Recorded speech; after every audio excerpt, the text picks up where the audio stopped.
really clear. So I started going to church thinking that you go to church to be a better, more faithful person.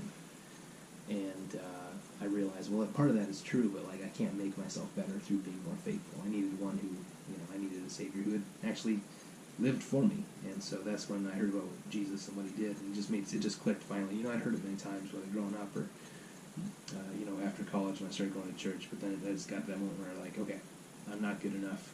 I never will be. That's why Jesus came. That makes sense. Mm-hmm. So then I believed it, and so since then, like, been really active in our church and in discipleship and trying to help other guys who battle porn, and been really active. Now, like, I don't think I'm running away from God or necessarily upset with Him.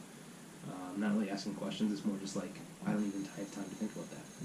Like, it's just like my mind is so taken up by what happened and what we had, what we were gonna have, what we were excited about. Like that's just where my mind goes. So I'm not even like, I don't even know if I'm like mad at God. I'm just kind of like meh. I'm just like, I don't even have time to think about that. So my friends come over and like they pray for me, and that's great. Like I realize how much I took for granted. People praying for me, Mm-hmm. like how amazing that actually is. So that's great, but I wouldn't say that I've been like studying my Bible like I used to. I wouldn't say that like church has been the same since. I mean, everybody just kind of like looks at me and doesn't know what to say. Some people even look at me and like walk, like just look a different direction, because it's easier for them just to avoid talking to them, to screw it up and say something. So like it's just really weird. Yeah, it's really weird. So like I don't feel like I'm any worse in that area than I was, but it's just kind of like I don't even have time. Like my brain doesn't even entertain the thought of diving into those things. Even at church, like, that was something where Sarah and I were active at church. Like, that was something that we did together, and now we don't. So it all reminds me of her, and I just don't have time for anything else right now. Or my brain doesn't have the capacity for anything else. So it sounds like from all this, your heart hasn't gone to blaming God, but God just doesn't really seem to fit with what's going on right now. I mean, He's got it, right? I mean, how many people have I told that? How many people have I tried to help and console? Mm-hmm. And, like He's got to have a part in that. I haven't even had time to consider it yet, because all Sure. I think is just the events that happened. Yeah. That's it. So, yeah, it's a weird feeling to not even be as concerned about what God thinks or where He fits into this. Yeah. Because that's what we've always talked about. Yeah, in the past you've always had God be your answer, and God was your helper, and that's how you pointed other people, but now just hard to fit that in with all the other thoughts going on. Yeah. Yeah. So, just want to spend a couple minutes, you already touched on this quite a bit, but just finding a little bit about now. We talked about the problem, we talked some about your past. Mm-hmm. So what does a typical day look like? Like I said, you already touched on this, but Yeah. tell me, from waking up in the morning, whenever that might be, until night, what are some of the typical things you do? Yeah, that's been kind of an interesting thing with my parents, because they get up, they still work. Mm-hmm. So usually I have a hard time falling asleep. They go to bed relatively early, so I have a hard time falling asleep. So I don't fall asleep until much later than I'm used to, because I haven't worked for a while. Like I'll finally fall asleep early in the morning, and then I'll wake up, I'll come in and out of sleep, and so I'm rolling out of bed like somewhere between 10 and noon. Groggy, so I've got to get a cup of coffee usually, and then my parents usually just leave a note, like if there are things that they need me to do that day. Again, they think they're trying to help me out, but my first thought is like I don't want to do any of this stuff. Mm-hmm. So I look over some of the stuff they want me to do, and they're cool about it. And if it's easy and I can do it quick, I just try to get it over with and get it done with, because it's better than processing. Mm-hmm. But like at the same time, like, I'm just tired. Yeah. So I'll go do whatever they ask me to do that day, and then if I get that done, I try to distract myself. I try to turn my mind off, whether it's Netflix or that's where the porn has come back in. Because I'm just by myself. You know, I have access. I have accountability partners and stuff like that, and I have blocking software. But you know, if you really want it, you can find it, kind of thing. And sometimes like just the hunt is enough for me to distract my mind. You know, like back before as a believer, like for the next image or the next video or whatever. You know, or even younger, like you find the magazine and you like want to. It's like a searching thing. And so that's been sometimes I struggle with that. And then I'll try to eat some things. My mom's been like leaving food out for me, and just to eat. She knows I'm not, so I'll try to eat some of that just to kind of like appease her. And then they get home and we have dinner and try to have normal conversation. Like, I mean, I could care less, really, you know. So then we just kind of hang out. My parents sometimes will go off and do something in the evening, and I'll be alone again, or a friend will come over. That's kind of seemed to wane a little bit in the last couple weeks. Not as many people coming over at night. And I just kind of sit there and try to watch a movie or something, or if some friends are going out to do something, they invite me, like, I'll try to go or whatever. Okay. That's typically how the day goes. When people invite you to do things, what percentage of the time are you able to say yes? I mean, I can say yes to every single one of them because I'm not doing anything else. Yeah. But I usually, I don't know, I'd say probably half or less of the time I'll go actually do something. Okay.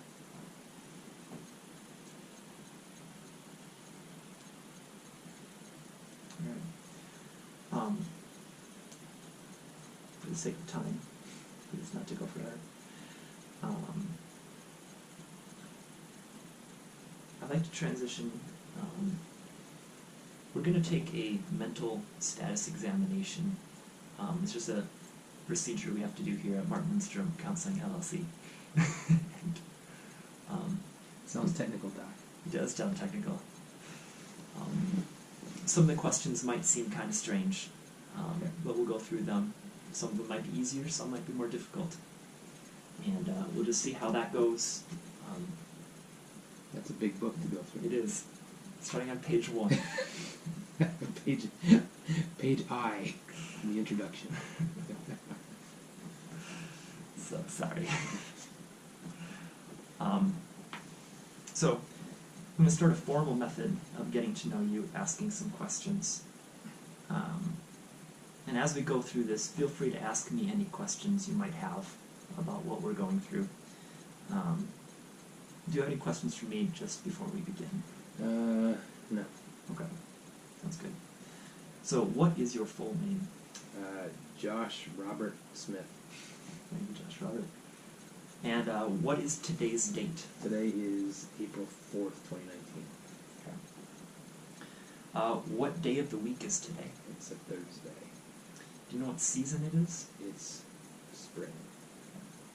What is the name of the town or city that you're living in now? Fargo, North Dakota. Okay. This one's slightly harder. Do you know what the governor of North Dakota is? Doug Burgum. Very good. Yeah. So you know your local politics. I do. All right. So now we're going to do a short memory test. Is it okay if I check your memory a little? Can I ask why you're doing a memory test? For a lot of our clients who come in, we want to see how memory and different aspects of their mind could be affected by what's going on. Okay. Sometimes when things like this happen, it can change the way we think. So we're just going to check. Like my actual brain, is that what you're saying? It can affect your brain. Yeah. Okay. And those are some things we'll talk about maybe in future weeks as well. So I'm going to say 3 items, and then I'll stop, and I just want you to say them back to me. All right? So, cup, newspaper, banana. Feels kind of silly. Yeah. Cup, newspaper, banana. Very good. Okay. Perfect. You did great. Now I've got a little bit of a harder one for you. I'd like you to start with the number 100 and count back by 7s. Okay. 100, 93, 86, 79, 71, 72, 65. All right, that's good. You can stop there. Okay. I screwed one up. Does that mean Hey, you I'm fixed it. insane? Okay. You fixed your mistake. And that's one a lot of people struggle with. Who is the current president of the United States? Donald Xavier Trump. Wow, full name. I'm assuming that's his middle name. Do you know who was president before Trump? Barack Obama. All right, try going back every president before that you can think of.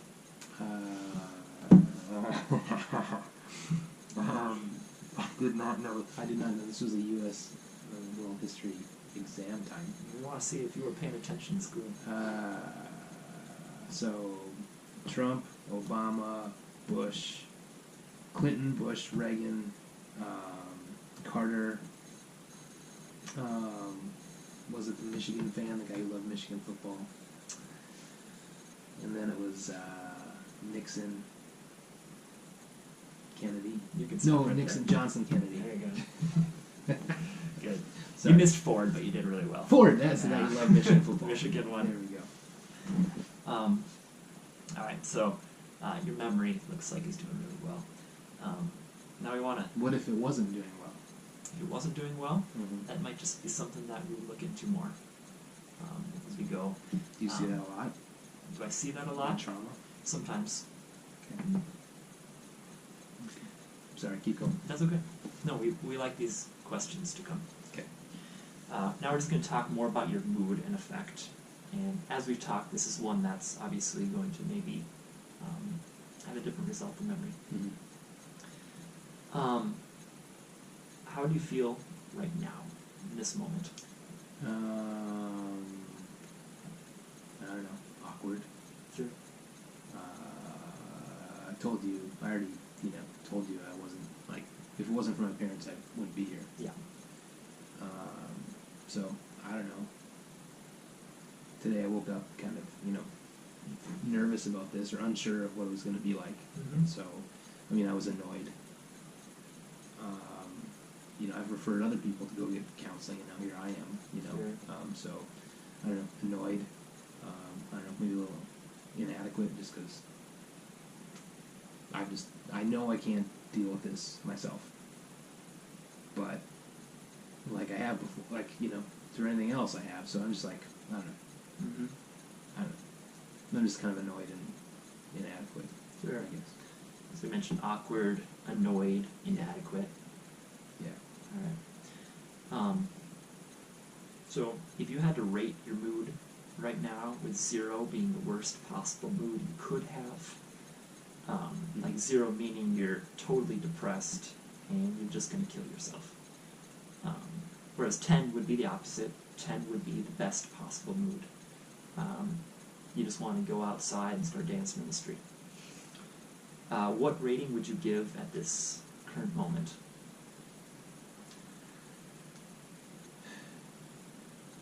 Even just that reference of dancing in the street pisses me off. 3. Okay. I'm not going to hurt myself. Like, I know the questions. Yep. I'm not going to hurt myself. But I just, yeah. What's the worst or the lowest mood that you have had?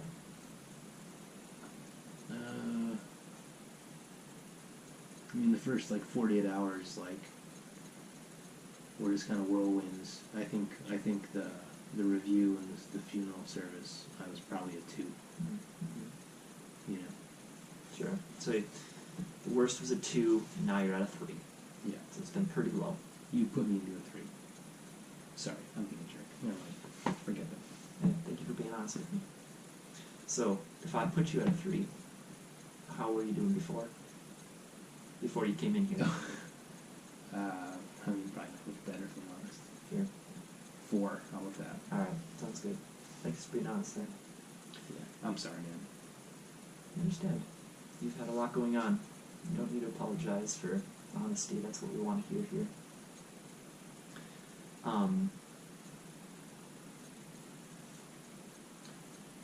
Alright, so now we're going to go to another memory question. Okay, we got to a little easier one. Do you remember the 3 words that I said earlier? Cup, newspaper, banana. Very good. I did not know it was going to be retained, or needed to be retained. I'm going to start thinking I'm remembering everything. You did a good job. Looks like your memory is still doing well. Good. So we've talked about your memory, we've talked about your feelings. Now we're just going to talk a little bit about some of the thoughts you've been having and things you've been saying. Do you ever have particular thoughts that get stuck in your head that you think about over and over again?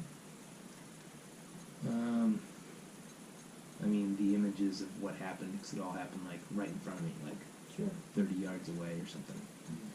I told you about the anger. That's one that, you know, it hits me. You know, the guy was drunk driving.